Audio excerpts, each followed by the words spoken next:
Un samedi matin animé à Matincourt. Dans ce village d'un peu plus de 800 habitants dans la plaine des Vosges, non loin de Mirecourt, chaque premier et troisième samedi du mois, une quinzaine de producteurs et artisans locaux s'installent dans cet ancien corps de ferme rénové en halle pour y accueillir un marché du terroir.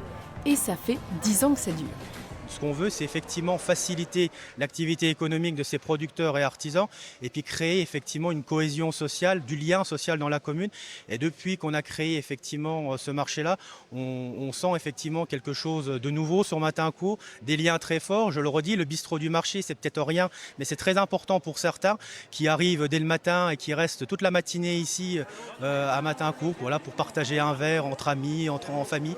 Et effectivement, quand on voit ça, eh bien, on peut que être satisfait. Il vit bien et on est très fiers de ce marché-là qui montre aussi qu'en ruralité, il est possible de développer de belles initiatives.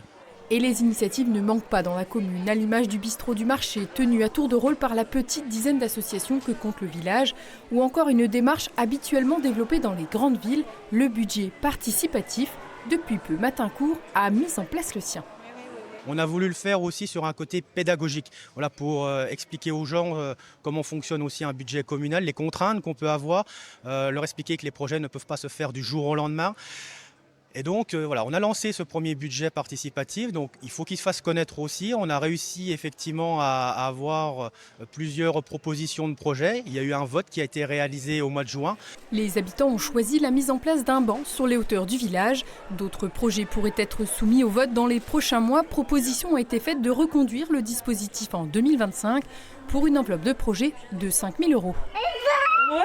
Une initiative aurait certainement remporté de nombreux suffrages, mais n'a pas eu besoin de passer par le budget participatif. C'est l'installation de cette maison d'assistante maternelle. La MAM Éveillez-nous accueille 12 enfants depuis plus d'1 an et demi. Une aubaine pour le secteur qui faisait face à un manque important de solutions de garde, notamment avec des horaires atypiques liés aux nombreux emplois en usine ou en milieu hospitalier. On recommence ? Nous, en tant que maman, on cherchait déjà des assistantes maternelles qui puissent accueillir nos enfants à 6h du matin. Donc c'était logique pour nous d'ouvrir à 6h du matin pour justement les autres mamans qui avaient le même souci que nous. On est la seule MAM de la Comcom de Mirecourt-Dompère et on a été pris d'assaut tout de suite. Et là, on a une liste d'attente jusqu'à septembre 2026 déjà.